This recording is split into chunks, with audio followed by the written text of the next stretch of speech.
It was assumed she would be vulnerable, simply another black woman living alone. What they failed to realize was that she had support monitoring their every action. The moving truck arrived on a Tuesday, late morning. This was a time when most people were at work or running errands. However, in Roseville, California, early retirement and home offices meant that people observed everything. And someone was already observing from across the street before the lift gate even touched the driveway. Rochelle Carrington, age 42, stood beside her black SUV, a clipboard held in her hand, offering the movers hushed directions. She was tall, with a self-assured stance and a tranquil gaze, moving with the grace of someone who conserved her energy. Her attire consisted of jeans, boots, and a long-sleeved t-shirt, marked with a small breakfast stain, a detail she disregarded. This was not a display of style. It was the beginning of a new phase in her life. She had finalized the purchase of the two-story home just 1 month earlier. It featured a Spanish tile roof, beige stucco, and neatly trimmed hedges. This was a place that declared, "I built this." And she had, though not as her neighbors imagined. The first visitor was a tall man wearing khaki shorts and a golf cap. He identified himself as Douglas Varnell, the head of the HOA. His handshake was brief and impersonal, and he avoided eye contact. "Are you moving in by yourself?" he inquired, observing the security camera boxes near the front door. "No, not everyone is here yet." "Well, if you need anything, we maintain order here," Douglas stated, briefly looking at the SUV before departing without acknowledging her. She observed him vanish behind his hedges. By sundown, Rochelle had unpacked sufficiently to consider the space habitable. Her home office was established, blinds were in place, and the kitchen was supplied. There were no signs, no music, and no boisterous visitors. Only her. Some plants adorned the porch, and a single folding chair was present. The following morning, a note was slid beneath her doormat. Reminder: all porch decor must adhere to HOA regulations. Flags, religious items, and political messages are prohibited. No name, no signature, just that. She chuckled. She didn't have a flag displayed, only a hand-painted ceramic sun her niece created in art class. It was hung askew beside the door. That afternoon, while adjusting her mailbox height, as the HOA had noted it was non-uniform, she observed a woman in yoga pants walking her dog slowly past her house. The dog paused, sniffing the grass, and the woman's gaze lingered a moment too long. "You new here?" the woman asked. "Looks like it," Rochelle responded, straightening. The woman offered a strained smile. "Well, the HOA is quite particular. It helps maintain the appearance of the neighborhood." "I'm familiar with the guidelines," Rochelle stated. The woman chuckled, but the sound lacked warmth. "That's good. We value a specific aesthetic for our neighborhood." The implication was unmistakable. Unbeknownst to them, beyond any prediction they could make, she had done more than simply read their book. She had studied classified briefing reports capable of disconcerting a senator. She had overcome language barriers, handled explosives, and participated in clandestine negotiations in countries she couldn't disclose. A neighborhood association would not deter her. Nonetheless, something felt amiss. She had relocated frequently, new towns, new cities, but the welcome felt staged. A forced pleasantness, conversations tinged with observation. Consequently, she installed the cameras, not out of suspicion, but out of readiness. One positioned above the door, another at the side entrance, and two angled in the front yard, addressing areas overlooked by most. That night, she stood on her porch with a glass of water, observing the street lights activate. A breeze rustled the leaves, and a lone car passed slowly, increasing its speed once it cleared her driveway. She felt no immediate danger, but also lacked a sense of ease. She dispatched a brief message from a disposable phone to a contact listed as Deb's Plumbing. Message content: settle incomplete. Activity already odd. Logging first flags. Standby. There was no response. She didn't require one. However, despite the stillness of that first week, Rachel sensed that the tranquility wouldn't persist for long. Within the second week, a subtle unease began to develop. The first sign was a formal notification affixed to her mailbox concerning parking regulations. The notice stated, "Driveway must be kept clear of oversized vehicles. Please use garage for storage." Her SUV was properly positioned, not obstructing pedestrian access, not encroaching on a neighbor's property, and it accommodated comfortably within the driveway. She removed the notice and placed it in the recycling bin. The following day, an unfamiliar man stood at the edge of her lawn, arms crossed, observing her as she watered the succulents in front of her bay window. "Hello," she called out. He remained silent, simply staring, before slowly walking away. That night, a second note appeared, printed entirely in capital letters. It read, "No unauthorized vehicles. Surveillance is active. HOA monitors street traffic." Surveillance. The irony caused her to laugh. She reviewed the surrounding area once more. Everything appeared normal, with the exception of a mounting feeling that someone, or multiple individuals, disapproved of her presence. Several days passed, and then the police arrived. It was shortly after 6 p.m. golden sunlight illuminating the porch. A patrol car stopped and parked directly in front of her home. Two officers, courteous but formal, approached. "Ma'am, we received a call regarding a disturbance," one of them stated. "Reports of loud arguing." She blinked. "I reside alone. Are there any visitors this evening?" "No. You are welcome to verify." They did not enter, but they recorded a few observations and then departed. 15 minutes elapsed before she observed Douglas Varnell once more. Identical khaki shorts, same gait. He did not approach the door this time, merely stood close to his mailbox, engaged in conversation with a woman in yoga pants. Both glanced towards her. Rachel opened her front door and stepped outside, signaling that she was aware of their presence. Douglas nodded once. "Just checking to ensure everything is all right over there," he called out. "I'm all right," she responded. "Good, the police visit when things don't conform to the regulations. Noise complaints, misuse of property. I pay the same fees as everyone else," she stated calmly. He raised his eyebrows, seeming to consider that a provocation, and then returned to his messaging. Later that week, the trash collection bypassed her house completely. While every other container on the street was serviced by sunrise, hers remained uncollected. She contacted the sanitation department. There was no record of a missed pickup request, they stated. "This might seem unusual," she commented, "but is it possible someone reported my house as vacant?" The woman speaking on the phone hesitated briefly. "Indeed, yes. That's what appears in the notes." Rachel took a slow, deliberate breath. "I reside here. We will resolve this." She ended the call and returned to her porch, holding her phone, the camera light blinking gently above. That evening, her back fence gate was discovered slightly open. Not fully, but enough to indicate someone had attempted to open it. The lock still engaged when she tested it, but the chain showed a new abrasion, as if it had been pulled. This was sufficient for her. She accessed the encrypted tablet she kept in a locked drawer in her home office and started a low-level alert. Possible harassment escalation. Passive monitoring began. Authorization to activate detail. Moments later, a reply. Authorization approved. Detail shifting from secondary to active. Karina Bell had lived 2 doors down for years. She was a retired postal worker who enjoyed begonias and frequently discussed her knees, seemingly avoiding conversations about politics. However, the residents of Briar Hollow Court were unaware that Karina had previously worked in logistics within international security, a confidential role originating from Langley many years prior. She was indebted to Rachel, a significant debt. That favor had now been requested. The following morning, Karina arrived at Rachel's door, presenting a basket of muffins and a quiet smile. She mentioned she thought you might appreciate some company, Rachel said. Rachel agreed and moved out of the way. "I'm assuming you're not simply visiting?" Karina asked, drawing closer. "I'm already diverting 2 drones away from your land. The homeowners association isn't your sole concern." Before Rachel could inquire about her meaning, a knock sounded at the door.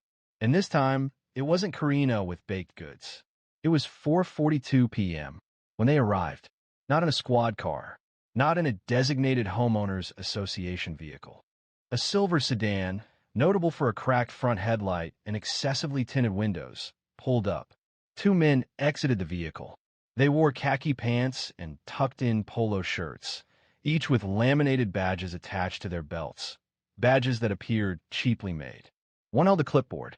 The other feigned taking photographs of her yard with a phone. Rachel recognized this pattern. She had witnessed similar encounters previously, not in the suburbs, but in Havana, in Berlin, and in Port-au-Prince. The imposter, the bullying tactic, the unauthorized figure who falters when challenged. She unlocked her door before they even reached it. Karina remained inside, seated peacefully on the living room couch, enjoying tea as if it were a typical Wednesday. "You must be Miss Carrington, the one with the clipboard," she stated, her tone dripping with false sweetness and a sense of superiority. "We're with the Briar Hollow HOA Enforcement Committee. We have a few items to discuss with you." Rachel rested against the doorframe. "Your badges are not scanning. You are not listed in the directory, and the HOA does not conduct in-person visits without a 72-hour notice." The man blinked, surprised she didn't react. "Ma'am," he said, adjusting his tone, "your porch has items that are not permitted, and we're receiving multiple complaints regarding frequent visitors." "Is that against the rules?" she asked, remaining still. The second man advanced. "We require you to step outside. We want to review the violations with you." "No, thank you." The first man's smile disappeared. "We're simply attempting to assist you in preventing fines. This situation could worsen." "I find that unlikely." They shared a glance. Then the expression changed. Without speaking, they moved quickly. One attempted to grasp her arm. The other reached for the screen door. Karina reacted before they made contact. "Back away," she stated firmly, moving with a skill unexpected of a retiree. Her phone was already in her hand, her thumb activating a sequence other than calling 911. "Who the hell are you?" one of the men demanded. "Back up," Karina said. The man pulled the door open forcefully. Rachel remained still. She didn't cry out. She didn't retaliate. She turned a little and pressed her hand down firmly on his wrist, securing her grip with her thumb tucked in and her elbow bent. It was a precise maneuver learned from her training. The man swore, taking a step back. "Enough," Rachel said softly. They weren't prepared for that. The second man recovered quickly. He moved forward again, but the sound of tires on gravel caused all three to stop. Two dark SUVs entered the street. There were no sirens, no lights, and no identifying markings, only a calm, consistent approach. The men glanced back, attempting to assess the situation. "You can run," Rachel stated, "but it will be more difficult." The men remained still. One appeared to be breathing heavily, while the other attempted to appear composed. Shortly after, both SUVs stopped. Four people emerged, two from each vehicle, dressed in ordinary clothing and wearing sunglasses, with no visible weapons. They proceeded together, swiftly and effectively. The individual holding the phone attempted to flee. He managed 6 feet before being restrained, with his arm twisted behind his back and his phone sliding across the pavement. The person with the clipboard made no attempt to resist. He simply sat down on the porch step, as if his confidence had been abruptly removed. One of the agents, a slender man with graying hair, addressed Rachel. "Miss Carrington, are you all right?" She affirmed her well-being. Minimal physical contact. No injuries were sustained. The camera recorded the entire incident. "Excellent," he stated, then turned to Karina. Karina shrugged, acknowledging the notification. The timing felt correct. Within 10 minutes, the two individuals posing as law enforcement officers were secured, their identities confirmed, and they were positioned on the curb, resembling reprimanded children.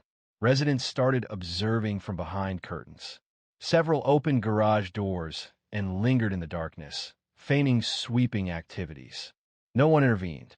Even Douglas Varnell, the taller of the two men, now in handcuffs, finally spoke. "We were just trying to make sure the neighborhood stayed safe." "From what?" Rachel inquired. He remained silent, but his eyes' movement towards the Douglas Varnell house indicated his intentions clearly. The other man's gaze directed at Douglas Varnell's house was observed. It wasn't missed by Rachel. It wasn't missed by the agents. It wasn't even missed by Karina, who now stood quietly beside the porch steps, arms crossed, her eyes fixed on the street as if observing a chessboard illuminate. An agent, a woman in her late 30s with a distinct New Jersey accent, overheard the interaction. She gave a single nod to her colleague and walked along the sidewalk towards Douglas's front door. He did not respond to the knock. Shortly after, the agent requested a second team. There were no sirens, only unmarked vehicles as previously. It was a display of clean, cold, silent efficiency. By this time, several more neighbors had emerged, remaining close to mailboxes and speaking quietly among themselves. None of them moved closer to the house. Rachel remained seated on her porch, still and observant, watching the events transpire. Karina stood beside her, a hand gently touching the porch rail.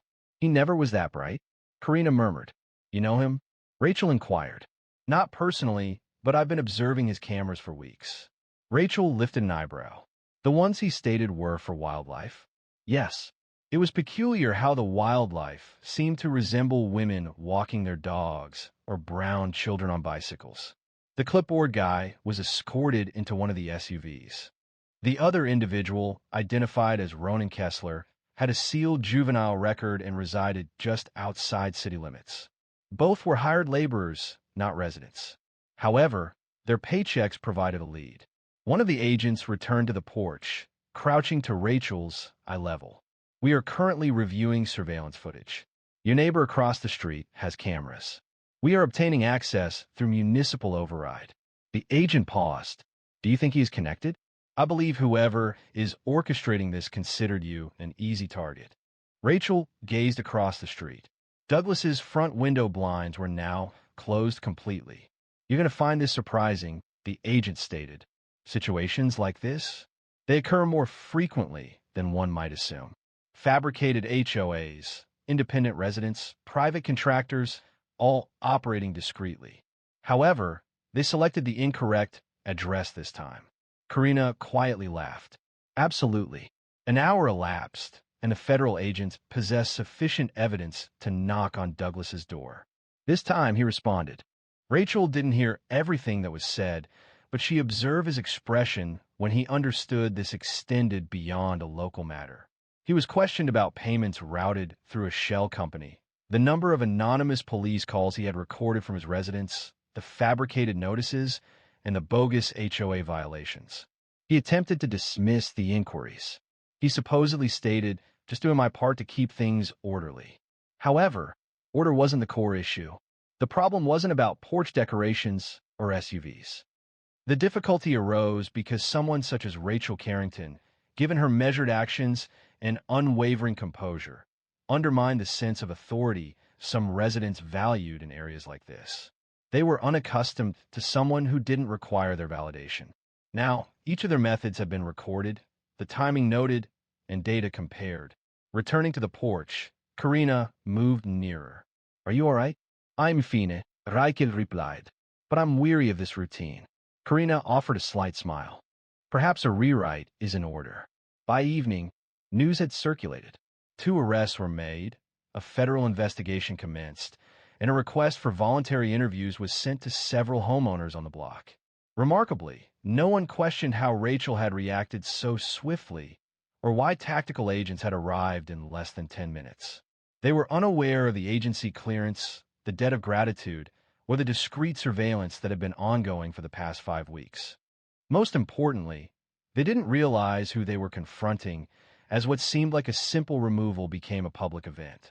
Now, it was impossible to ignore what lay hidden just below the surface. By the next morning, the neighborhood felt shaken. It was evident in the closed garage doors, in the disrupted routines of morning walkers, and even the talkative couple on the corner remained silent. The normal pace was broken, and everyone understood the reason. Rachel was on her porch once more, holding coffee and with one leg crossed. There was no music, no book, only observation. She had experienced observation previously, in locations where a smile directed at the incorrect individual could result in detention. However, here in Roseville, the interactions followed a subtle understanding. Neighborhood expectations, community principles, safety anxieties, harassment disguised in a cardigan. Karina approached mid-morning, a file held beneath her arm. She remained silent until she was seated. They were digging deeper than I thought, she said. We caught 3 more devices near your yard, hidden in sprinkler heads. Rachel blinked. They planted audio? Worse, motion sensors, thermal reads. Somebody was building a case for something, or pretending to, from across the street. Another neighbor, an older woman named Leanne Price, peered through her curtains. This time, she didn't flinch when their eyes met. She was the one who called the cops on you. Twice, Rachel said quietly. Karina refrained from questioning how he possessed that information. Later that afternoon, a federal vehicle made a return visit, this time carrying official documents, subpoenas. The investigation had broadened. An examination of Douglas Varnell's finances uncovered a series of payments directed to private neighborhood enforcement agents working through a business named Civic Harmony Consultants, LLC. Their actions extended beyond simply fabricating HOA credentials. They were components of a loosely structured system designed to instill intimidation. This operation wasn't recent, nor was it particularly well concealed. The matter simply hadn't faced scrutiny before. Until now. Now, with a formal federal document involved, it was receiving serious consideration. A representative from the HOA board arrived later that day, appearing distressed. A quiet woman, Marisol Dupree, holding a notepad and offering apologies frequently. We weren't aware, Miss Carrington, she said. Douglas managed all enforcement concerns. We hadn't authorized any personal visits. He informed me you had, Rachel said. Marisol averted her gaze. I am truly sorry. Please don't apologize. Rachel emphasized the need for transparency, stating, let people know what happened. We will. Before Marisol departed, she hesitated at the foot of the porch steps. If it means anything, we're grateful you didn't retaliate, that you remained calm. Rachel responded, I didn't remain calm. I remained prepared. News of the incident spread beyond the cul-de-sac. By the weekend, a local news van arrived. The reporter did not make contact, simply filming discreetly from a distance until federal agents requested they depart. The incident was already gaining traction online. A recording from a neighbor's Ring camera captured a portion of the confrontation, including the fake HOA badge, the shouting, and the takedown. When the clip appeared on social media, it ignited widespread anger. This wasn't solely due to what occurred with Rachel, but also because the situation resonated with many. Messages flooded in from across the country. One person shared, "This happened to my dad in Austin." Another recounted a similar experience in Phoenix, noting that the police sided with the HOA. The pattern of individuals wielding rules as a tool, it's a genuine problem.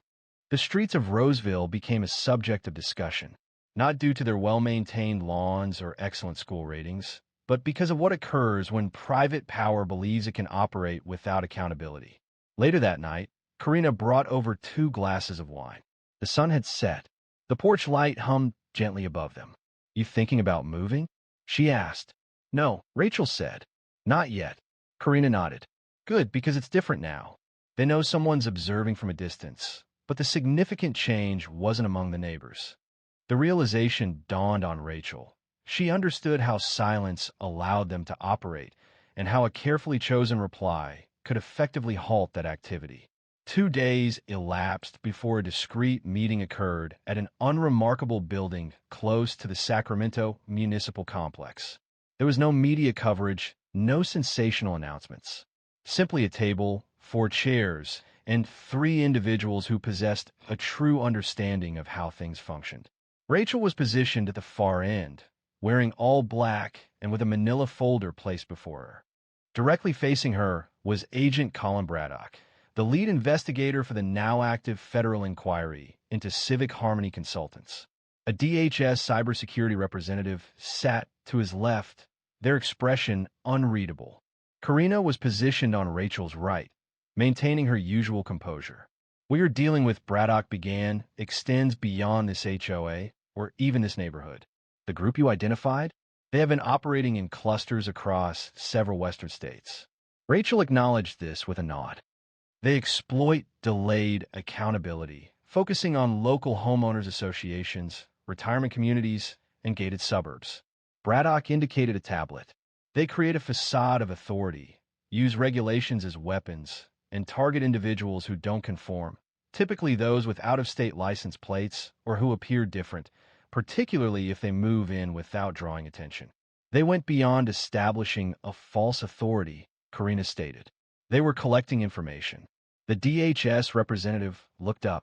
Your residence had passive thermal tags.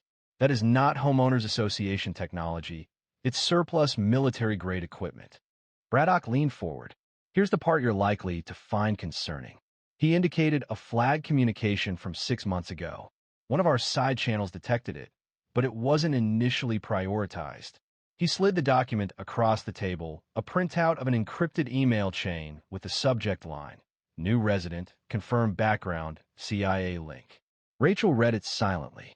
Someone was investigating me before I even closed escrow. We believe so, Braddock stated. While they weren't entirely sure of your identity, their discomfort was evident, and the harassment began swiftly. It was a probing of limits.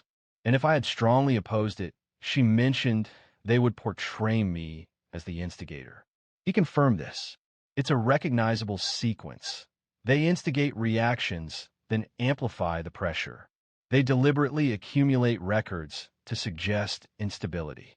Karina added, they've underestimated this individual. Braddock offered a knowing smile. That's the consensus we've been receiving. This extended beyond individual grievances it always had. The situation Rachel encountered wasn't a simple dispute between neighbors. It was interwoven within a broader structure that relied on unspoken agreements. Following the meeting, as they headed to the car, Karina questioned the outcome. Do you believe this will hold now? With the charges and the exposure? Rachel responded, they'll suppress some of it, shielding the homeowners. Details will be concealed. But someone is observing now. It's no longer hidden. That evening, back at home, she retrieved a long untouched, dusty photo album from her bedroom closet. The album contained pictures from past projects, some with unclear faces, and others cut from international newspapers.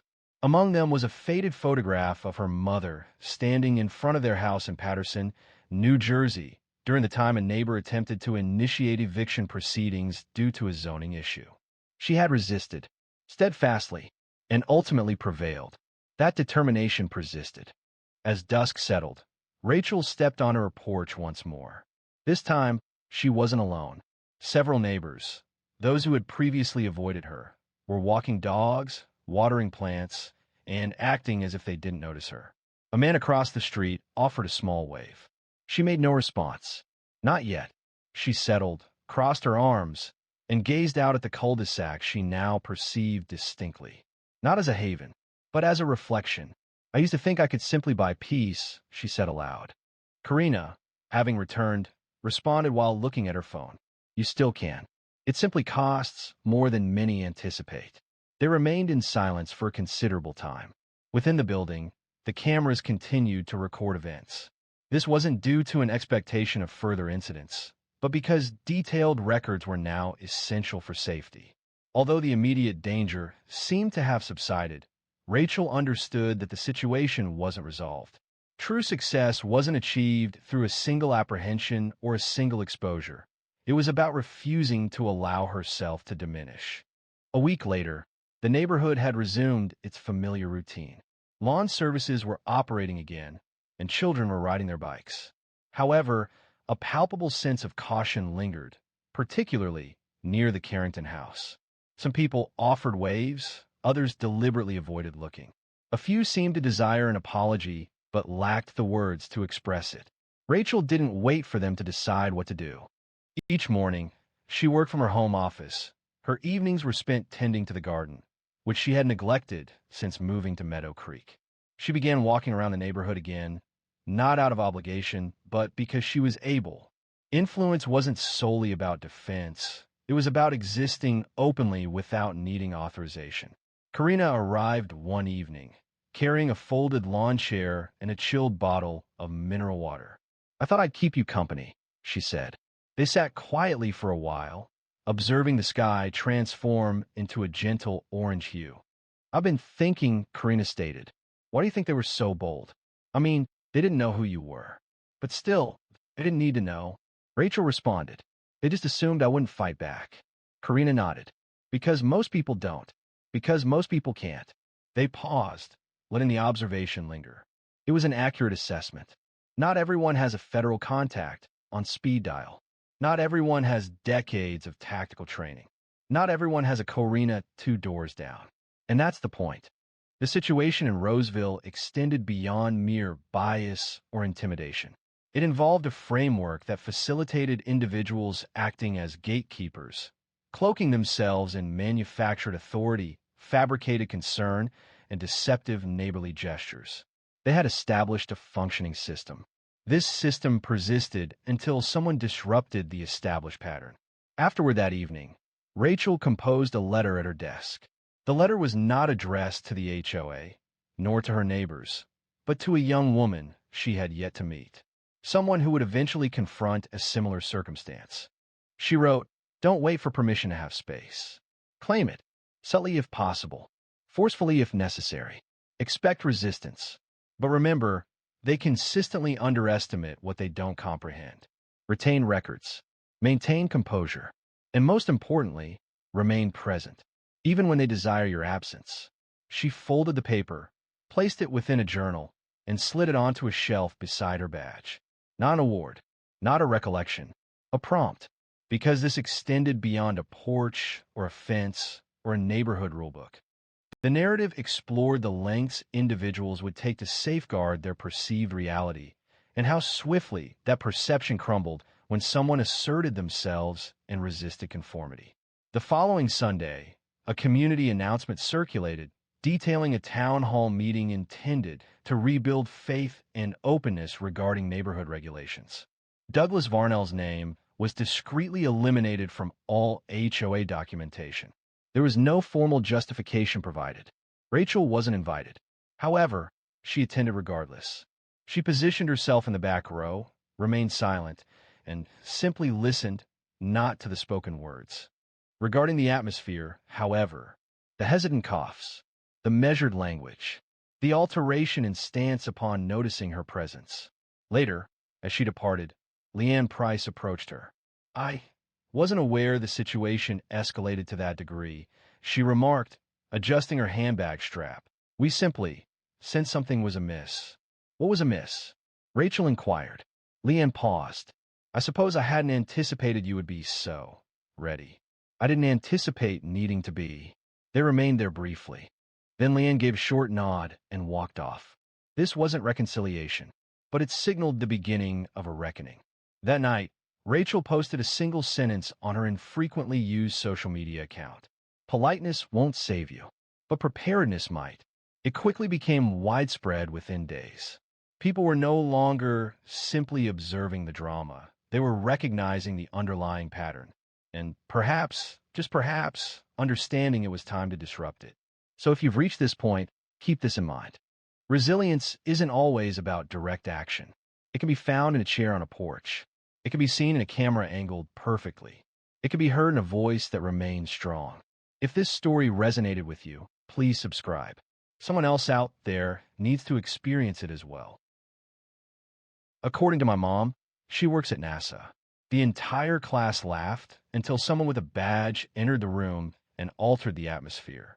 It was a Tuesday shortly after recess, and the classroom had a subtle scent of hand sanitizer and pencil shavings. Ms. Lawson had just finished roll call when she clapped her hands and announced, "All right, it's time for our What My Parent Does presentations."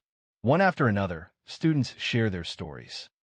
A father who worked as a firefighter, a mother employed a local bakery, a brother serving in the Army who was acknowledged with a round of applause, even though technically he didn't count. Next came Talia Jefferson's introduction. She rose deliberately, clutching a small index card displaying her name in purple ink. Talia was known as one of the quieter students in class. She was intelligent but preferred not to raise her hand simply to speak. She surveyed the room, making no direct eye contact, and stated distinctly, "My mom works at NASA." A pause followed.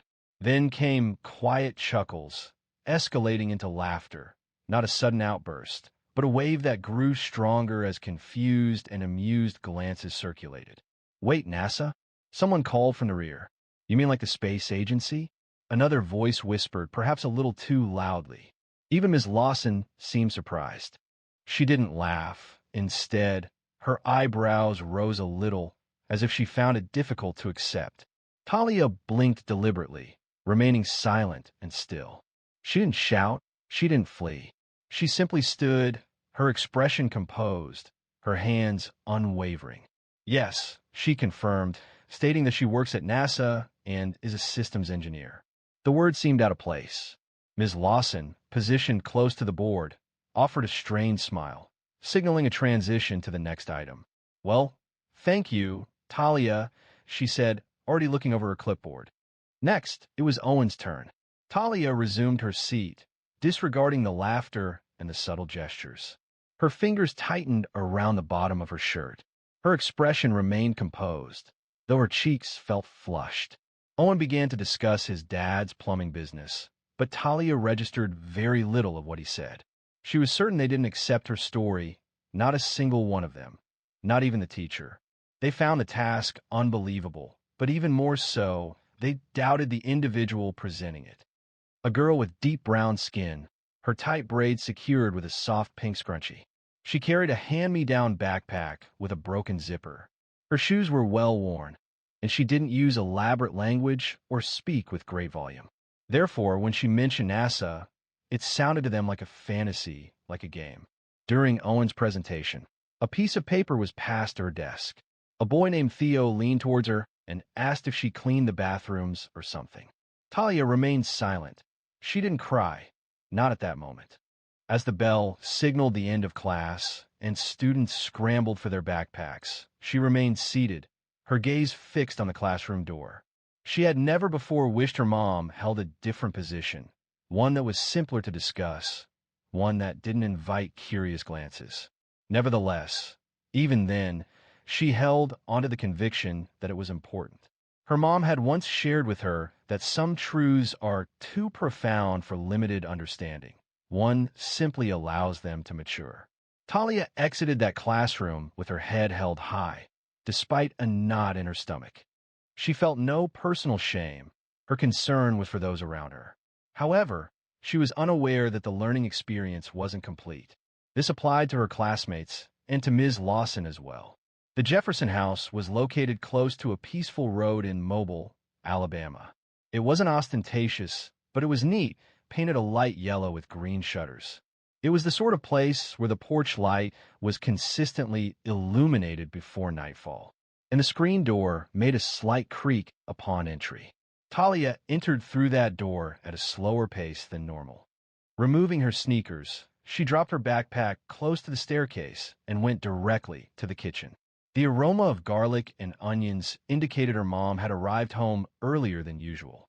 Dr. Renee Jefferson was at the stove, stirring something in a large red pot. She didn't immediately acknowledge her. "You're late," she stated, not unkindly, simply observing it. Talia selected a chair and sat down. "Had to remain behind to clean the desks," she murmured. Renee turned, observed her daughter's expression, and adjusted the flame. Talia remained silent for a moment. Her hands rested in her lap, nervously playing with the sleeves of her hoodie. She appeared eager to speak, but struggled to begin. "We laughed," Talia said at last. Renee understood immediately who she meant. She drew out the chair opposite her daughter and sat. There were no outbursts, no displays of shock or fear. "Why? I informed them that you were employed at NASA." Renee gave a barely perceptible nod, and they didn't believe you. One kid suggested you might have cleaned the bathrooms. Renee took a shallow breath, a momentary pause to compose herself. "And what was your response?" "You didn't offer one." Ms. Lawson quickly moved on, seemingly avoiding the issue. That action caused Renee's eyebrows to twitch almost imperceptibly, but she maintained a level tone. "Do you think you said something incorrect?" Talia glanced up sharply. "No. Don't accept their lack of understanding as your fault." They laughed, and that's their responsibility, not yours. A moment of silence followed as the bubbling from the pot filled the space. Outside, a dog barked twice and then stopped. Renee said, rising to stir the food again. When I first told people I wanted to work in aerospace, my high school guidance counselor told me to be more realistic. Said I should consider secretarial work. Talia looked up, eyes wide. That occurred in 1998. I didn't engage in an argument with her. I simply ceased visiting her office. Did it cause pain? Renee extinguished the stove and turned to her daughter. Yes, but also ignited a spark. I wasn't feeling anger towards her. I was resolved not to allow her to dictate who I could be. Talia smiled. Just a little. She appreciated that her mom consistently found a way to speak honestly, but not in a sensationalized way. There was resilience in her composure. I could attend your class, Renee mentioned casually. Parent days are this Friday, correct? Talia blinked. You do that? She asked. I get the day off anyway, and it might be fun. Renee replied, but what would you wear? Talia's eyes lit up. Renee grinned. I was thinking maybe my NASA badge and that black blazer you hate. Talia responded, okay, yeah, do that. They both laughed then, a real, from the belly kind of laughter. The air in the kitchen felt lighter. Renee served them both bowls of stew and set them on the table. While they ate, she shared stories with Talia about her first job interview and the time she accidentally spilled coffee on a flight simulator keyboard. The stories made Talia giggle, and she no longer felt small. She felt lucky. Remember, Renee said as they finished, you don't owe anyone proof. But if the moment comes when you feel like showing them, just know I've got your back. Talia nodded slowly, cheeks full of food and her badge. Renee smirked that too. She wasn't intending to simply make a statement. She aimed to transform the atmosphere of the room. Talia hadn't realized this yet. Friday arrived sooner than Talia anticipated. Throughout the entire week, rumors continued to circulate within the classroom, much like dust in sunlight. Several students attempted apologies through hesitant gestures. One offered her a crushed fruit snack. Another quietly said, I was just joking. However, the majority behaved as if nothing had occurred. This suited Talia just fine. She hadn't forgotten. As the morning bell signaled the start of the day, the classroom was filled with excited energy. Ms. Lawson had organized the desks in a horseshoe shape, creating space for parents to be seated and present. She wore a purple blouse and had placed a tray of sugar cookies, clearly purchased from a grocery store, as a somewhat feeble attempt to create a celebratory atmosphere. Talia was positioned near the center, her backpack carefully placed beneath her chair. She felt anxious, though not frightened. It was a feeling of anticipation. She had not informed anyone that her mom would be present. The first parents arrived approximately at 9:15. This included a man wearing a mechanic's uniform, a woman in scrubs, and several moms carrying tote bags and Starbucks cups, who greeted with somewhat overenthusiastic smiles and waves. The presentation commenced, punctuated by applause and gentle laughter. One dad shared a story about repairing a sink that had unexpectedly burst. Another mom recounted her experience of teaching yoga to toddlers. Talia repeatedly looked toward the door. Precisely as Ms. Lawson began introducing the subsequent speaker, the door opened. Dr. Renee Jefferson entered the room. She was wearing the black blazer that Talia found so off-putting, perfectly tailored and crisp. Her NASA Johnson Space Center identification badge hung from a Navy lanyard, paired with black slacks and no jewelry except for a silver watch. Her expression was calm, not smug, not flashy, simply present. The room fell silent instantly. Even the air seemed to still. Ms. Lawson stammered, and Talia stood up, announcing, "This is my mom, Dr. Renee Jefferson." The teacher's eyes widened momentarily before a smile spread across their face. "All right, welcome." They gestured. "Would you like to tell us about your work?" Renee responded with a courteous nod. "Certainly. Good morning, everyone. I'm an aerospace systems engineer at NASA. I work on mission planning, flight systems integration, and operation strategy for our lunar and Mars programs." Several heads turned in the direction of Talia. A few mouths dropped open, and one student quietly whispered, "Whoa." Renee proceeded calmly. Her voice had a measured cadence, clear, smooth, and steady. "A significant portion of my work focuses on designing systems that ensure astronauts can travel safely in space.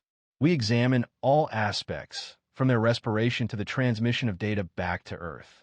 She paused, allowing the statement to sink in. I'm not here to impress you, she added, observing the room. I came here because my daughter mentioned she's spoken with you, and some of you expressed doubt about my work. Silence. Talia could hear her own heartbeat. She refused to blink. Renee approached the whiteboard and indicated a printed diagram she had prepared, a genuine schematic from a previous project. You don't need to grasp every detail. That's perfectly acceptable, she stated, addressing the group. But the next time you hear something that seems unbelievable, pause before dismissing it. Because innovation can emerge unexpectedly, she said, then turned to her daughter. And when someone shares a truth with conviction, allow it to remain as it is, don't diminish it. Ms. Lawson cleared her throat. Thank you, Dr. Jefferson. That was very enlightening. Renee smiled and walked over to sit beside Talia, who was trying not to grin. The room proceeded slowly after that. The next parent began their presentation about running a car dealership. There was no laughter, no whispering. And Talia, she sat up straighter than she ever had before. She didn't look around for affirmation. She didn't require it. At that moment, her truth resonated strongly, accessible to all present. However, many failed to recognize that the woman they had just encountered hadn't always experienced being heard. Her journey to NASA encompassed countless instances mirroring this one.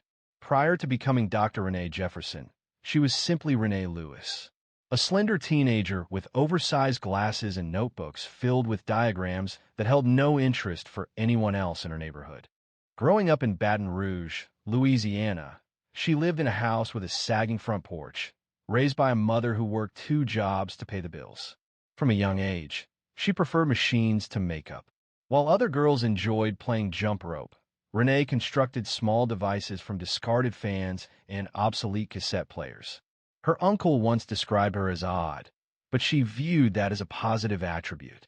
At 13, she borrowed a book from the public library about space shuttles and devoured it completely in a single night. By 14, she was independently learning fundamental programming concepts. She rarely discussed this at school. She quickly discovered that expressing a desire to work at NASA would often result in ridicule or dismissal. Her educators didn't encourage her. This wasn't due to a lack of intelligence. Renee consistently earned straight A's across all subjects. Instead, they had formed preconceived notions about her future. You'd be exceptionally organized, one counselor remarked to her. You'd excel as a receptionist.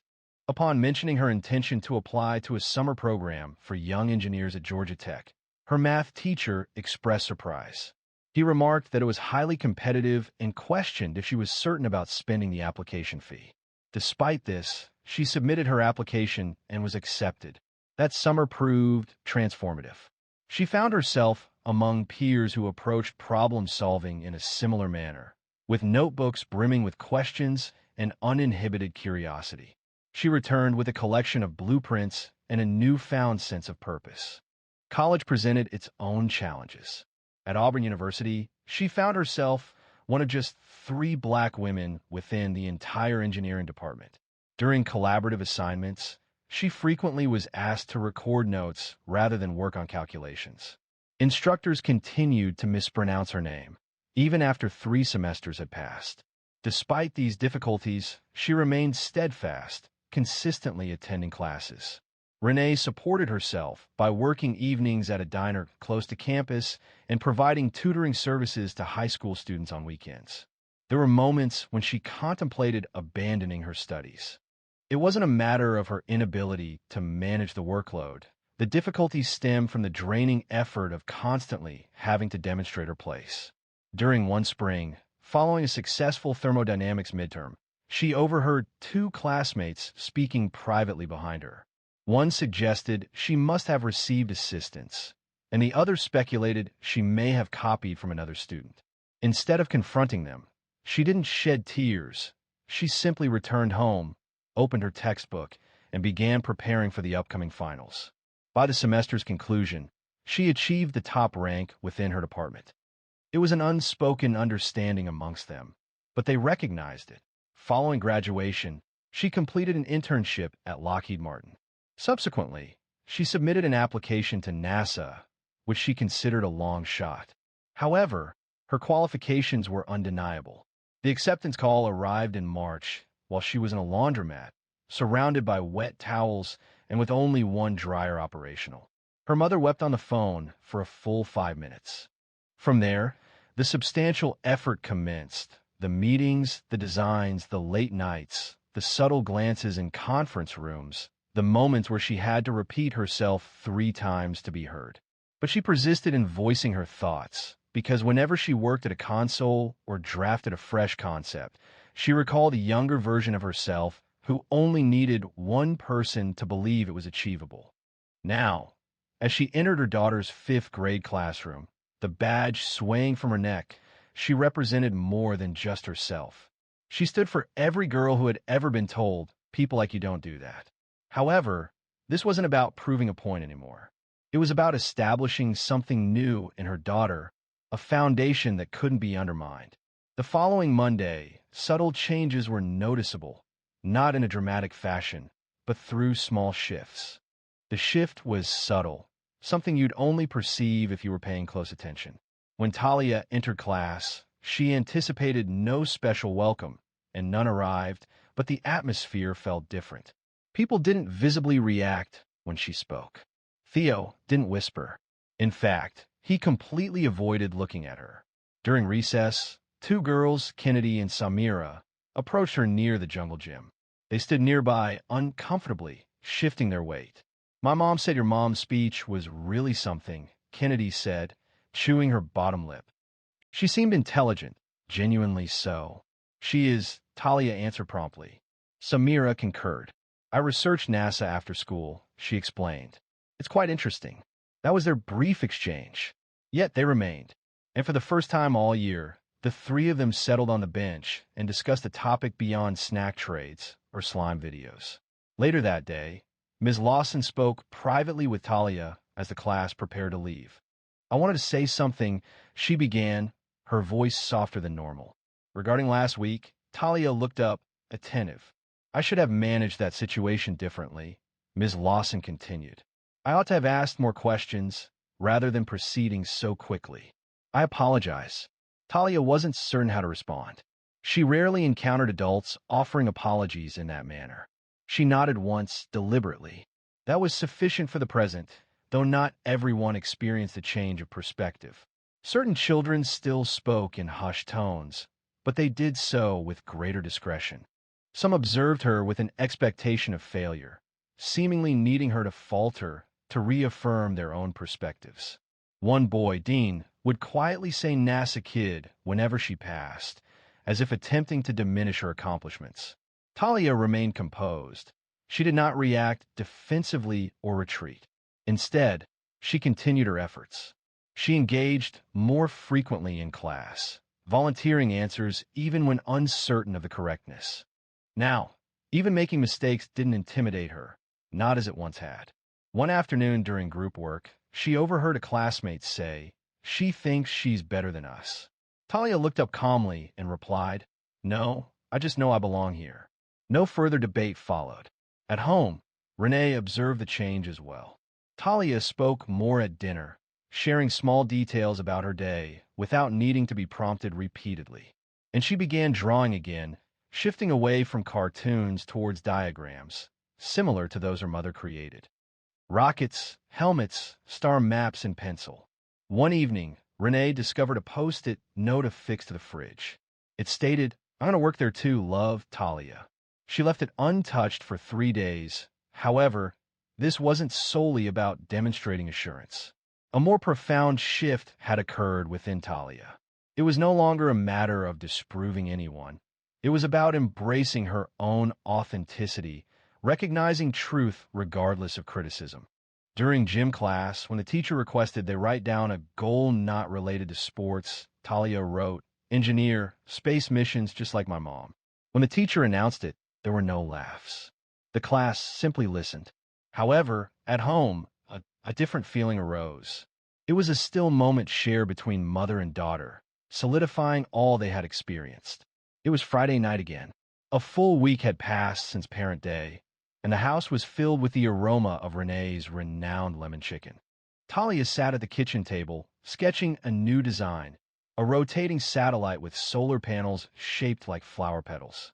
She worked quietly, pausing occasionally to erase or examine an angle. Renee watched from the sink, carefully drying a dish. The focused way her daughter drew, with her tongue slightly pressed against her upper lip, brought back memories of herself at 12, always constructing something in her mind. "Would you like to take a break?" Renee asked softly.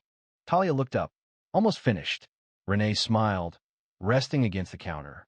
"You've been working on that for 2 hours." Talia replied, "I know, I just wanted to look right." She completed the final line and showed the paper to her mom. Renee approached and examined it closely. "Explain it to me." Talia said, "Well, it's a satellite, but instead of keeping all the panels flat, they open up like this." She demonstrated the shape with her hands. "So it can collect more energy when it turns, depending on the angle of the sun." Renee acknowledged with a nod, clearly impressed. "That's a clever approach. Where did that idea originate?" Talia replied, "I'm not entirely sure. I had been considering sunflowers earlier, observing how they track the sun's movement. The concept simply arose." Renee took a seat next to her, carefully placing the paper on the table. "You know what I appreciate most about that idea?" she inquired. "What?" Renee responded. "You weren't attempting to make a favorable impression. You were simply striving to resolve an issue." Talia glanced at the drawing once more. "Yes, I suppose so." They remained there for a moment in quiet contemplation. A comfortable silence settled. Then Talia spoke again, her voice gentler. "Do you think they truly believed me?" "After you left," Renee placed her hand on the table. "Some did, some still don't. That's not something you can always manage. So what is the solution? You continue to reappear. That's the challenging aspect. Not a single time, but repeatedly. You articulate the truth, even when it seems as though nobody listens." Talia considered that as you did. Renee offered a gentle smile, similar to the one I still offer. "Was it always this difficult for you?" Renee reclined in the chair, her expression thoughtful. "Sometimes more so, but I stopped expecting it to become simple." Talia regarded her mother, seeing her not only as a parent, but as an individual. Someone who had overcome obstacles she hadn't even been aware of. Someone who possessed quiet strength without needing external validation. "I used to wish you had a conventional job." Renee laughed, something straightforward to describe. Talia observed her mother's reaction, recognizing the discomfort when people inquired. "Now, I find it quite admirable, truly admirable." Renee reached out and gently tucked one of her daughter's braids behind her ear. "I'm proud of you, she said. "Not because of what you said in class, but because you said it anyway." Talia felt a warmth in her chest, not just pride, but relief. A weight she hadn't noticed until it started to lift. "I didn't think you were going to come that day," she admitted. Renee raised an eyebrow. "Why not?" she asked. "I thought maybe you'd think it wasn't worth it." Renee hesitated. Then she moved nearer, speaking with a resolute and unwavering tone. "Anything that impacts your self-perception is always deserving of support." Little needed to be said after that. Talia rose and proceeded to the refrigerator, took a magnet, and attached her artwork directly beside the grocery list. Renee observed her, feeling a sense of quiet contentment. Not every learning experience warranted recognition. Some simply existed, perceptible only to those who had rightfully gained them. There remained one final point to share, not directed at Talia, but for those still discovering what excellence resembles. The following week, during the morning announcements, Ms. Lawson took an unanticipated action. She presented a student submission from the Career Dreams bulletin board and read it aloud to the class. "This one is from Talia Jefferson," she announced. She wrote, "I want to build machines that will reach places no person has ever reached because someone must discover how to get us there, and I believe I can." There was no laughter this time, only silence. Several students turned to observe her, not with incredulity, but with something approaching respect. Talia sat at her desk, serene and concentrated, sketching miniature gears in the borders of her notebook. She didn't require a glance upward, nor did she need the room to applaud. That wasn't the focus, as this narrative was never centered on recognition. It concerned honesty about maintaining conviction when others express doubt, about the significance of speaking clearly, not noisily. However, the individuals in that classroom had observed something unexpected. A woman with qualifications, certainly. Beyond that, she was a woman with a clear sense of self, someone who didn't require authorization to express herself, and a daughter who witnessed her interspaces devoid of faith and yet infused them with strength. Renee didn't need to speak loudly. She didn't need to detail her achievements. Her presence was sufficient. However, it was Talia who bore the burden of that day. She endured the flames of mockery, remained within them, and emerged stronger. It can be challenging to express self-belief, particularly when facing a lack of external validation. The core message extends beyond the nature of a parent's profession or the perceived grandeur of their role. It centers on the lessons we impart to our children, not through spoken words, but through demonstrable actions. Affirming your child instills resilience. Consistently supporting them cultivates bravery. Even a brief moment in a crowded room, standing near them, demonstrates what it truly means to be heard. When a child experiences being seen, not only by a teacher or a classmate, but by the wider world, they cease to diminish their presence. They stop doubting themselves. They begin to carry themselves with the confidence of someone who has something significant to contribute. Because they do. Talia no longer needed to persuade anyone. She wasn't waiting for the class to accept her. She had already moved forward, now concentrating on what she thought achievable. This is what makes narratives like hers significant. Because for each child who has been ridiculed, overlooked, or interrupted, there's another opportunity awaiting. A moment when the door opens, when the badge is displayed, when silence transforms into respect, and it remains with them. At the conclusion of the school year, when the class created their memory book, a page was designated most likely to. Beneath Talia's photograph, a message read, seemingly with the intention of sending something into space. She reacted with a smile, not due to the coolness of the statement, but because this time it appeared to be genuine.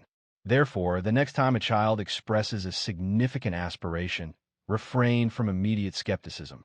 Avoid limiting their potential to your current understanding. Allow them to surpass your expectations. And for parents observing this, be present, even when it feels challenging, particularly when it's truly important. Vocalize your belief in them. For more stories like this, please subscribe. These are stories that highlight true strength. Judge Holbrook and those present in the courtroom initially believed she was merely a disoriented elderly woman. However, she quietly presented her bar card and systematically refuted the case before their eyes. Do you comprehend the charges against you? Or should we proceed more deliberately? Judge Morris Holbrook's tone held a barely concealed hint of amusement. He reclined in his high-backed chair, folded his arms, and looked down at the elderly woman standing alone at the defense table. His voice held the same condescension he directed at blustering defendants who believed they could best him in argument. However, this wasn't a volatile young person with loose trousers and a defiant manner. This was a 72-year-old woman wearing a pale blue cardigan and sturdy orthopedic shoes, standing upright with her hands softly clasped over a well-worn leather handbag. Alma Vernice Whitaker faced charges of obstruction, disorderly conduct, and resisting arrest stemming from a protest 2 weeks prior at Bakersfield City Hall.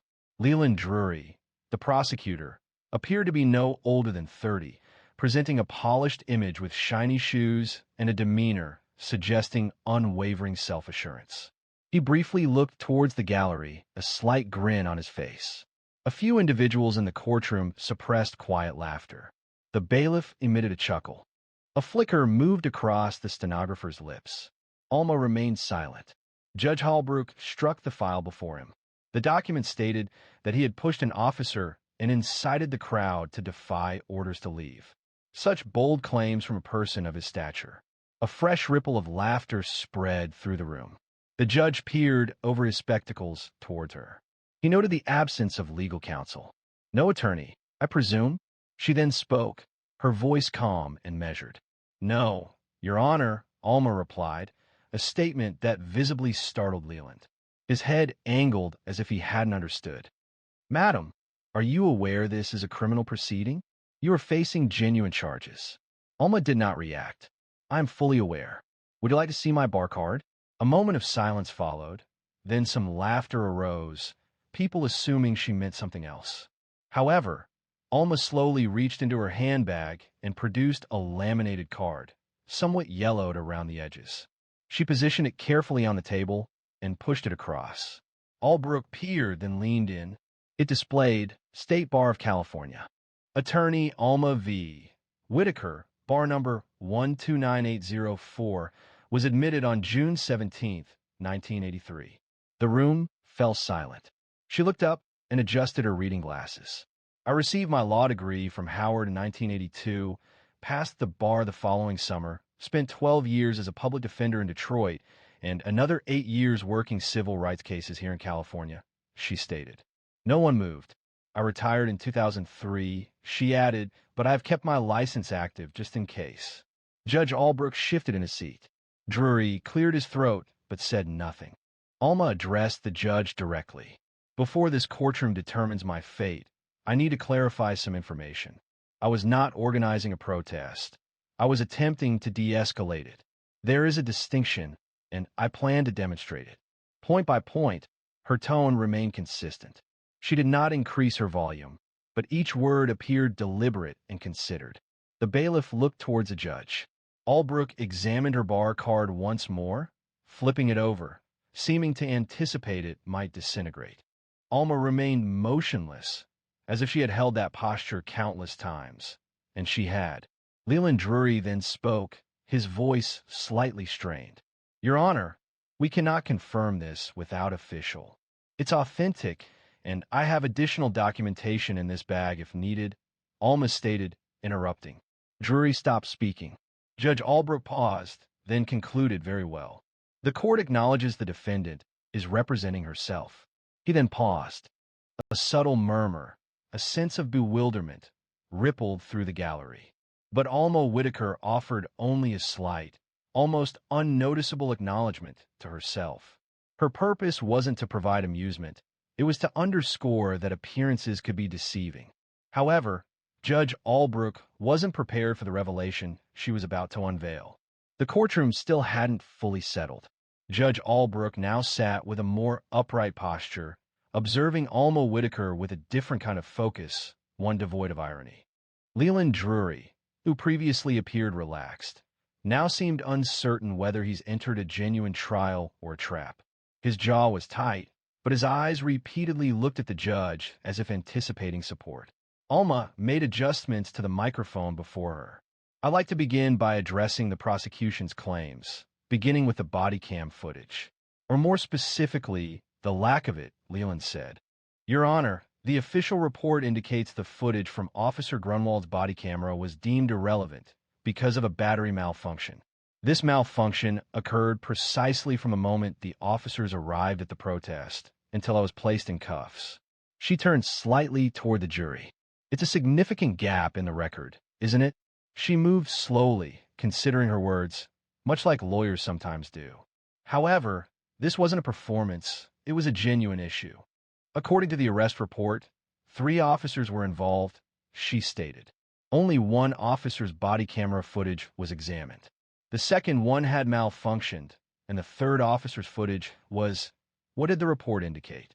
It wasn't uploaded due to an administrative error. She paused before the jury box and folded her hands. However, the report did include complete transcripts of what I purportedly said, without any accompanying audio. Judge Albrook turned to Drury. Mr. Drury, is that an accurate representation? Drury cleared his throat. We presented the available materials, Your Honor. The lack of video recording does not invalidate the officer's testimony under oath. Alma didn't wait. Then we should discuss that testimony. Officer Grunewald stated I raised my fist, shouted push forward, and resisted arrest by locking my arms with another protester. I have provided 6 witness statements contradicting this. Each witness was present. They all confirm I positioned myself between the crowd and the police and requested people to move backward. Drury retrieved a folder from her bag and placed it on the table.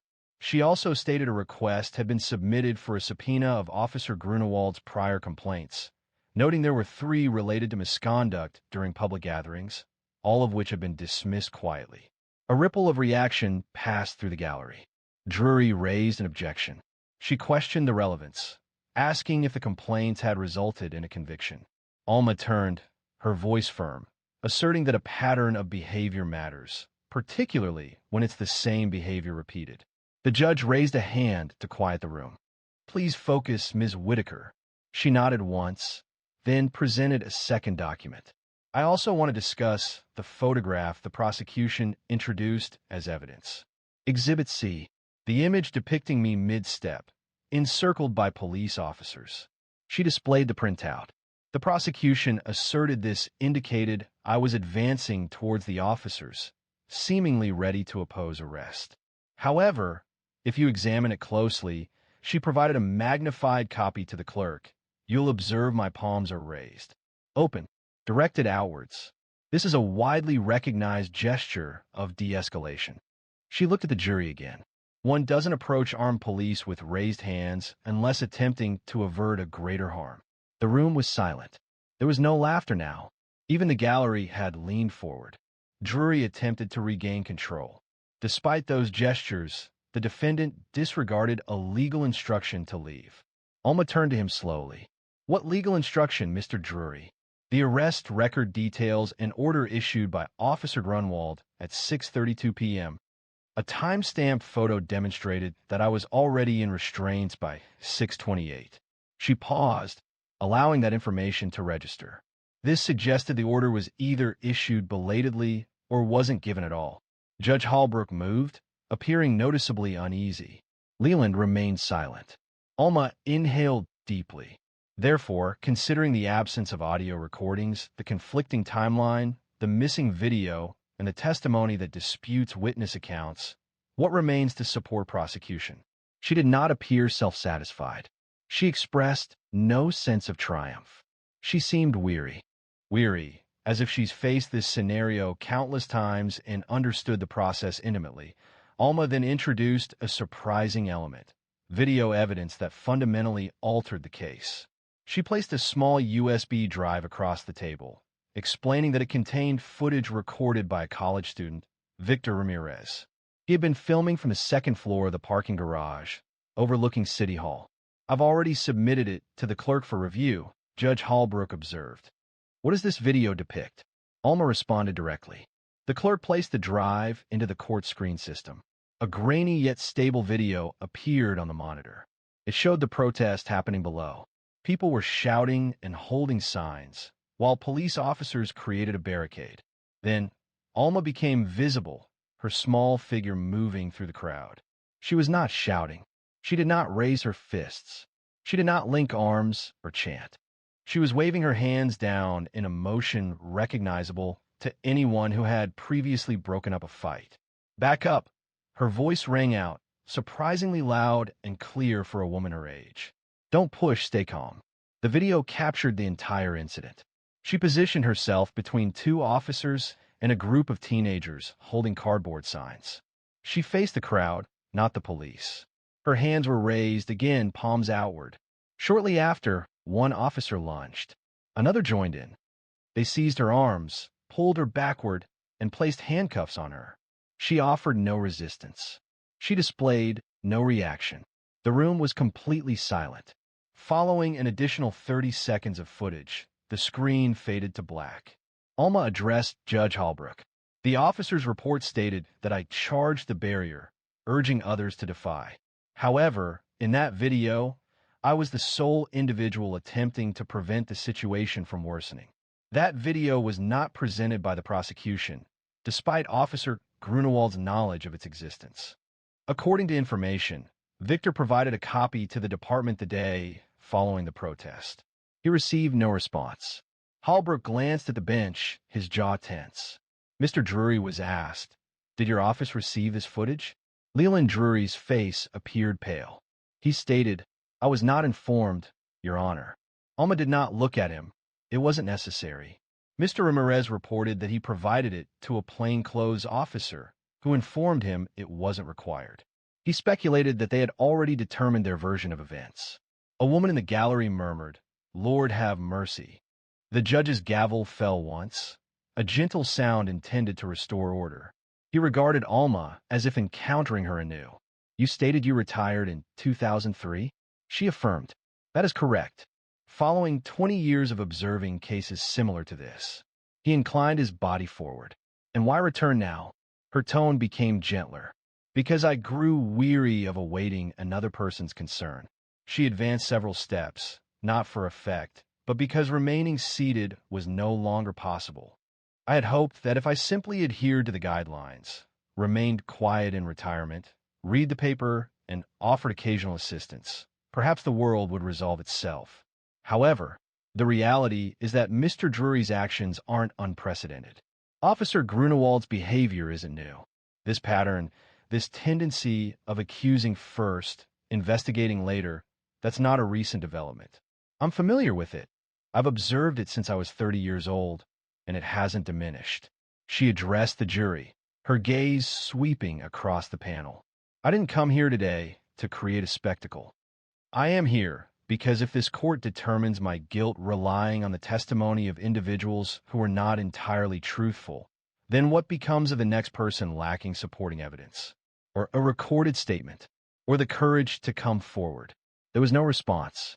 Even Drury had become completely still. Judge Hallbrook leaned back slowly in his chair, but just as the situation seemed as dire as it could be for the prosecution, Alma brought the room to a complete standstill. Alma reached into her handbag once more, carefully and deliberately, and produced a folded document. It appeared unassuming, lacking a prominent legal stamp or highlighted sections, simply a standard police transcript printed on regular letter paper. "I'd like to read something into the record," she stated calmly, from Officer Timothy Bragg, who was present that afternoon but not called as a witness. Judge Hallbrook scrutinized her. "Was this statement presented to the court prior to today?" Alma responded, shaking her head once. "It was not. I received this document yesterday through a records request. The process was challenging and required me to call upon a few previous obligations." She flattened the paper and began reading. "I arrived on scene at approximately 6:15 p.m. I observed Alma Whitaker moving through the crowd, repeatedly telling people to step back and remain peaceful. I did not witness her push, shout aggressively, or instigate.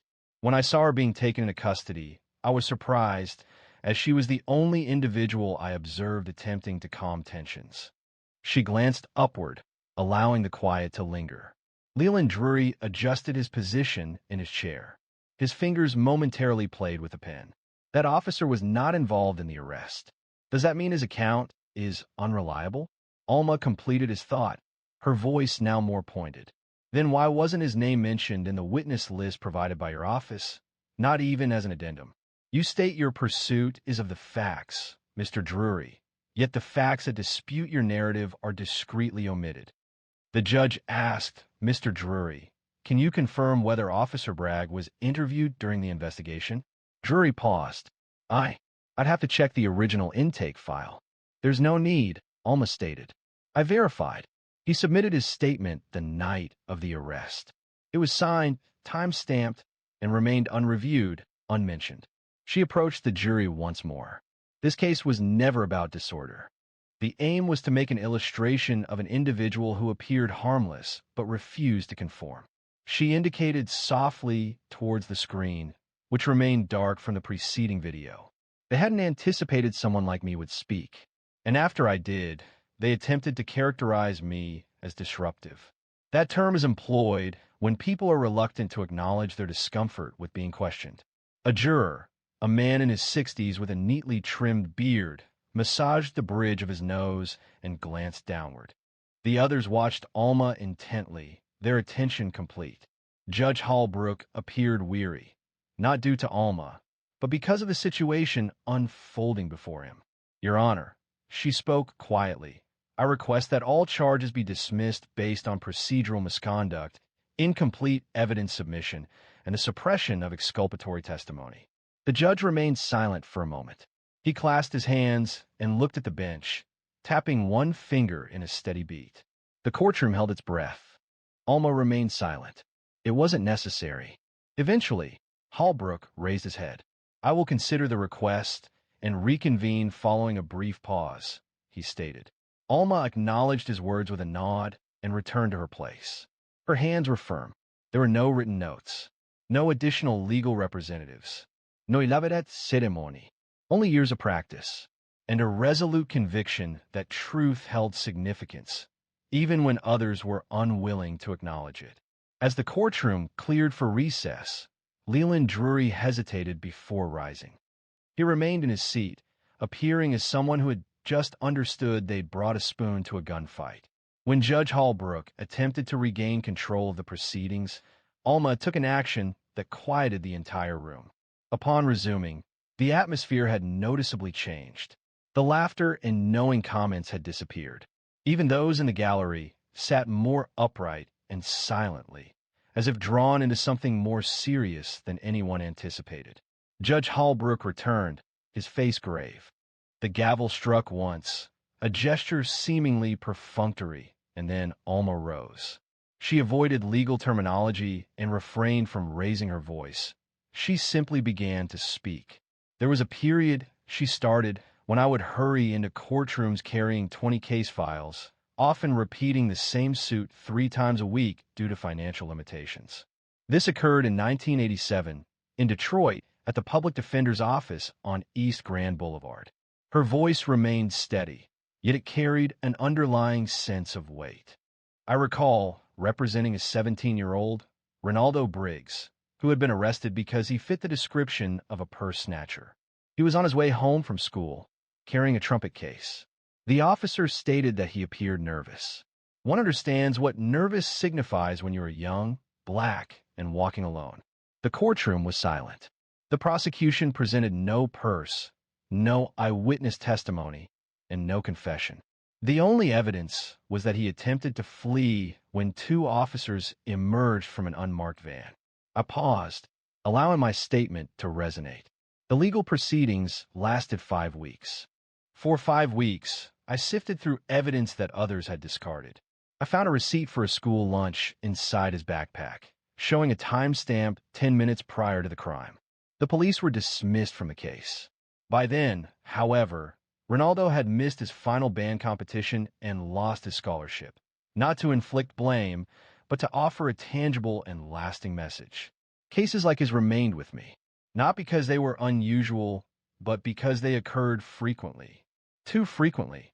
She inhaled deeply, centering herself. Do you believe I am here today because I enjoy conflict? Because I long for the extended hours and limited tolerance common in courtrooms such as this? She addressed Judge Hallbrook, her tone calm. No, Your Honor, I am here because an unacceptable number of individuals like Ronaldo do not receive a second opportunity.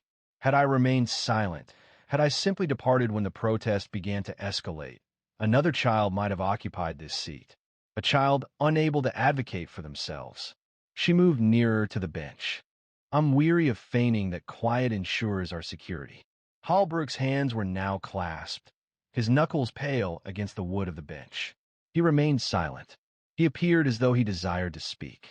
Alma redirected her gaze toward Drury. You're young? She asked him without harshness. Perhaps you still believe the system is equitable until demonstrated otherwise. However, that's inaccurate. The system is imperfect until someone insists on something superior. That's the duty. If you are unwilling to accept that responsibility, then this is not the appropriate venue, Drury said, his face reddening. He remained silent, unable to answer. Alma went back to her place. The quiet persisted. After a minute, Judge Hallbrook made a sound as he cleared his throat and looked toward the clerk. But first he touched his forehead, as if the past was suddenly heavy upon him as well. He began to speak, then stopped. This wasn't for effect. It was simply a moment of hesitation. He appeared, for the first time in years, like a man questioning the words before him. I have examined the evidence presented by the defense, he stated finally, referencing the witness video, the police transcript, and the timing discrepancies. His voice faltered but subtly. This case was not managed appropriately, and it is the court's view that proceeding would be unfair. The courtroom was utterly silent. "Ms. Whitaker," he said, his tone now more strained, "this court dismisses all charges." A hush fell. There were no cheers, no vocal reactions, just a stunned silence, as if people were waiting for direction on how to respond. Alma did not smile. She closed her bag, rose, and nodded. This was not a gesture of triumph, but of respect. At that moment, Judge Holbrook, for the first time in years, found himself speechless. Within the courthouse, the sunlight streamed in, bright, dry, and sharp, much as it always did in Bakersfield around noon. Alma descended the courthouse stairs deliberately, not due to any physical weakness, but because she understood the value of savoring significant moments. She held her handbag securely beneath one arm, the soles of her shoes making a quiet sound against the pavement. Journalists waited expectantly on the sidewalk, their cameras already recording, microphones extended like lures. Many of them hadn't been present when the trial commenced. News had circulated regarding the retired black woman who entered the courtroom unaccompanied and emerged with the truth. "Ms. Whitaker, are you considering legal action against the city?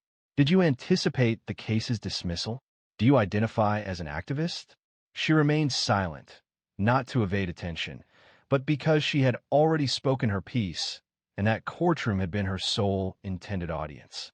A small group of people waited for her at the foot of the steps. They weren't journalists.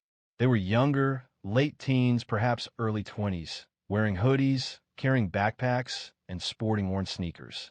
Alma recognized one of them as Victor Ramirez, the student who had filmed the video. He kept his phone lowered, no longer recording, simply observing her. A young woman moved forward. She appeared to be just out of high school, her eyes bright and nervous. "Ms. Whitaker," she said, I hope to be a lawyer someday, like you." Alma smiled for the first time all day. She offered a small smile, indicating her attention. The girl continued, "That was the first time I saw someone actually win in court like that. You didn't just fight. You taught." Alma met her gaze directly. "Then remember what you saw, because it won't always look that way. Most days it'll feel like pushing a brick wall uphill with your bare hands, and no one will applaud you. But you push anyway." Victor then spoke. "The system had never anticipated someone like you possessing the ability to retaliate." "I understand," she replied softly. "They relied on it." A different boy interjected, "Could we learn from you? Perhaps by observing you closely, or conducting an interview, or something similar. You've witnessed events we've only read about." Alma surveyed the group, hesitating. She didn't aspire to be anyone's rescuer, yet she detected something within their gazes she hadn't observed in a considerable time. Hope intertwined with impatience. That familiar intensity. She straightened the handle of her bag. "I avoid social media platforms. While I don't maintain a website, I still retain the ability to teach. Please bring your questions, and I'll provide the coffee." The group responded with quiet laughter. Victor's eyes lit up. Behind them, Judge Holbrook stood at the top of the stairs, observing everything. He was not accompanied by deputies at this time. He wore a blazer and a loose tie instead of a robe. For a brief moment, he seemed poised to speak, but then he remained silent. He observed Alma disappear around the corner with the children, her form gradually diminishing in the late afternoon sunlight. Returning inside, Leland Drury remained at his desk, his case file spread out but unexamined. His demeanor had altered. The usual self-satisfaction was absent, the characteristic severity softened. He looked at Alma's bar card resting on the bench, momentarily overlooked. Then he reached for it, not to challenge it, but to review it. That name, that date, that accumulation of experience. The courtroom stood deserted now, yet something had changed within him. Perhaps not enough to alter everything immediately, but potentially enough to make him reconsider in the future. For the first time, he had witnessed the distinction between winning a case and truly comprehending justice. However, what Alma subsequently conveyed to those kids provided them with something beyond legal counsel. It offered them a foundation for hope. The diner on Union Avenue was nearly empty when Alma sat down with the kids that evening. She selected the booth by the window, the very one she'd occupied years ago when she used to meet with apprehensive clients who lacked confidence in courtrooms. The light from the setting sun illuminated the worn leather seats and transformed the formica table a warm, golden hue. Victor requested coffee, despite not typically consuming it. The young woman, identified as Kenya, asked for iced tea and retrieved a notebook, already filled with notes. The remaining individuals positioned themselves closer, as if witnessing a solemn event. Alma didn't begin a lecture. She stirred her cup deliberately, then remarked, "You know the first thing they teach you in law school?" Victor blinked. "The Constitution?" She smiled faintly. "No, they teach you how to read a case file without getting emotional, how to separate the fact from the feelings, how to argue without letting it get under your skin." Kenya leaned forward. "Is that a good thing?" "It's necessary," Alma said, "but dangerous, too. The tendency to overlook the individuals behind the data can be insidious. It's easy to lose sight of the human element." She paused, setting her spoon down and meeting their gazes. "Remember the people." A quiet stillness settled over the group, not awkward but contemplative. One of the boys, previously silent, then voiced a question. "But how does one continue when there's no audience?" Alma released a slow breath, feeling the gravity of that inquiry. "You persist because occasionally someone is paying attention. They will only grasp the truth if it's spoken aloud, even when your voice trembles, even when the atmosphere chills." Kenya jotted notes rapidly in her notebook, but Alma countered, "Don't record this. Experience it. Make errors. Watch it, but maintain your integrity." Victor reclined in the booth. "Do you ever question it?" Remaining engaged for this duration, Alma hesitated. Her fingers followed the edge of her cup. "The loss of each client who deserved to be released weighed on me. Witnessing officers fabricate stories without hesitation caused me regret. And observing juries prioritize ease over honesty often made me question the value of my efforts." She paused, gazing out the window, but then I recalled the individuals who were ultimately freed, those whose voices were amplified, those who contacted me 5 years later simply to express gratitude. That is what truly holds significance. Victor nodded thoughtfully. Alma concluded her coffee and rose. The check had already been taken care of. Kenya had discreetly placed the bills beneath the sugar jar. Standing outside on the sidewalk, the children paused, seeming reluctant for the evening to conclude. Alma addressed them. "Do you want to change the system?" They affirmed. "Then don't merely study it. Challenge it. Pose more insightful questions. Confront the absence of discussion. Engage your intellect. Utilize your mobility. Employ your writing. And when someone advises you to wait your turn, inquire as to their reasoning for believing it's not your turn already." Kenya wiped her eyes. The others remained silent, observing her intently. Then Alma spoke a final statement. "I'm not a hero. I'm just someone who refused to be quiet." Following this, she proceeded towards the bus stop without turning back. Some stories transcend sensational news. They serve as reminders. That authority isn't consistently found in ceremonial garments or official positions, nor does it originate from the most vocal individual. Occasionally, it originates from a woman wearing a cardigan, managing the system as if she's performed this task previously. Because she has. When people inquire about the appearance of justice, they should recall her name, Alma Vernice Whitaker. If this story resonated with you, please share it with someone who would benefit from hearing it. And if you agree that wisdom isn't dictated by attire, please subscribe to hear more authentic stories that help us understand ourselves.